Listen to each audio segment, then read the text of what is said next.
हैं refractive index of glass slip. ये glass slip की रिफ्रैक्टिव इंडेक्स हमें फाइंड करनी है कि वो कितनी है, उसके रिफ्रैक्टिव करने जा रहे हैं। अब इसके लिए एक ग्लास स्लिप लेते हैं जो क्राउन ग्लास का पीस होता है।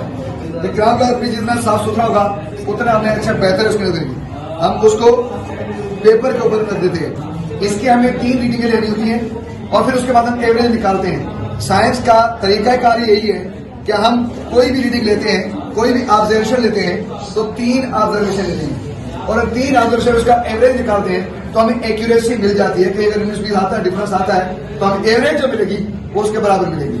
आपने ये ग्लास रख लेना है और उसको रखने के बाद इसके जो है बाउंड्री वाली पिन हटा देंगे बेटा।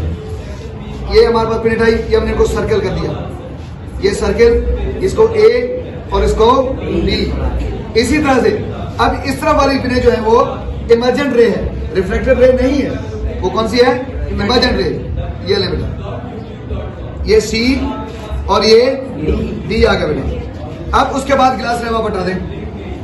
अब आप स्केल से, अच्छा उसके बाद याद रखिएगा कि जब ये आप इसको काम करने जाएं ये बोर्ड हटा दीजिएगा। उसकी वजह यह है कि ये इसके ऊपर फॉर्म लगी हुई है, जब आप पेंसिल से इसके ऊपर काम करेंगे वो उसके अंदर घस जाएगी और आपका शीट खराब कर देगी। अब इसको एक साइड पे रख दें और उसके बाद आप ये पेपर जो लेके और इसको जो हमारे पिनें लगाई थी इन पिनों को जो हमारा ग्लास स्लैब की बाउंड्री है वहां तक खींच के ले आए कि ये उसको वहां पे ज्वाइन करे। पॉइंट पे जहां इसको ज्वाइन करती है, इंसिडेंट रे की बात कर रहा हूं, उस पॉइंट को आप ओ का नाम दे देंगे। क्या नाम दे देंगे बेटा? ओ का। और यहां आप लिख देंगे उसके ऊपर इंसिडेंट रे। ये क्या रे है? Incident ray. ठीक। और इसी तरह से इस इमर्जेंट रे को भी ग्लास स्लैब की बाउंड्री से आप टच कर देंगे इस तरह से। ठीक है।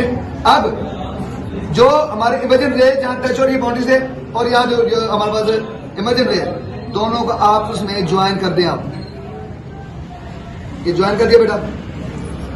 ये जो रे हमारी बनी ये रिफ्लेक्टेड रे है। ये कौन सी है? Reflected ray. और ये कहलाएगी हमारी इमर्जेंट रे। इमर्जेंट रे।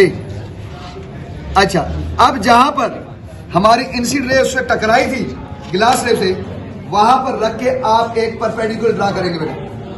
ये आ गया हमारा।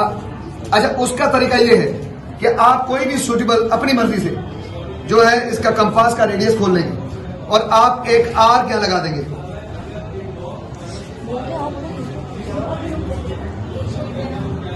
ये हमने आर लगा लिया बेटा ग्लास स्लैब के बाहर लगा, बाहर। ठीक है। उसके बाद आप, अच्छा ये आर ना भी लगाएं तो भी मसला नहीं है, आप पूरी ना लगाएं। आप यहां से रखे एक कट आप लगा लें और एक कट इस तरह का। आप अपनी मर्जी से कंपास खोल लें। ये कंपास खोली हमने अपनी मर्जी से। एक आर क्या लगा दें और एक आर अंदर की तरफ लगा दें।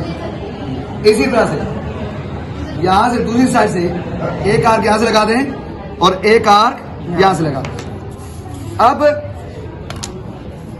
इन दोनों को जहां जहां दोनों काटती हैं आपस में मिला दें।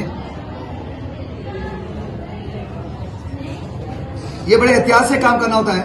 जरा सा भी अगर हमने इधर उधर कर दिया तो हमारा परपेंडिकुलर भी खराब हो जाएगा और हमारी रीडिंग भी गलत हो जाएगी। अब ये हमारा नॉर्मल आ गया। ये क्या आ गया? नॉर्मल, जिसको हम ओ एक्स से जाहिर करते हैं। अब हम ये हमारे पास जो है ये इंसिडेंट एंगल आ गई, यानी एंगल आई, और ये हमारी एंगल आर आ गई। और अगर आप यहां परपेंडिकुलर बनाएंगे तो यहां पे ये एंगल आर आ जाएगी और ये इमर्जेंट एंगल आ जाएगी। हमें इसकी जरूरत नहीं है, हमने हमारा काम यहीं से हो जाएगा। अब आप इसको मेयर कर लो बेटा।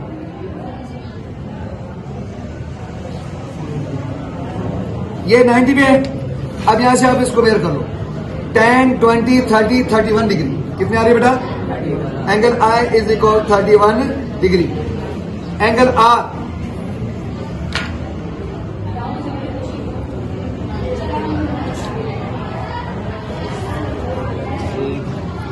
टेन 20 से एक कम 19, ये 19 डिग्री में। ठीक है, बस में आ गई। अच्छा, अब चूंकि हमारे पास जो हमारे से ये बनेगा हमारे पास n बराबर क्या आएगा बेटा, sine of angle I upon sine of angle sine of angle R। n is equal यानी रिफ्रैक्टिव इंडेक्स बराबर है sine 31 degree upon sine 19 degree. Sorry 90 ठीक है बेटा, कैलकुलेटर इनका साइन निकालो आप। Sine 31 degree divided is equal 0.515 n is equal 0.515 divided by sin 19 degree is equal 0.32 या n is equal 0.515 divided by 0.32 is equal 1.6 ये ले बेटा, ये है ठीक है बेटा। ये हमारी रीडिंग आ गई, ये क्लोजर है हमने एक्चुअल रीडिंग जो एक्चुअल जो है इसका रेशियो हमारा 1.5 से लेकर 1.6 तक या 1.49 तक आता है। ठीक है, उसकी वजह मैंने आपको बता दिया। गिलास सेट भी हमारा कुछ और कुछ पुराने हैं तो देखें इसकी जो फेस जो है वो साफ नहीं है, जिसका इफेक्ट आता है मीडियम पर इफेक्ट आता है। इस तरह से इसकी आप 3 रीडिंग लेंगे और फिर उनका तीनों का जब एवरेज निकालेंगे तो ये आपको राउंड अबाउट 1.5 के ही आएगा, राउंड अबाउट का 1.5 के ही आएगा पॉइंट काउंट का, जो कि हमारा इसका असल में ग्लास की जो रिफ्लेक्टिव इंडेक्स है। ठीक है।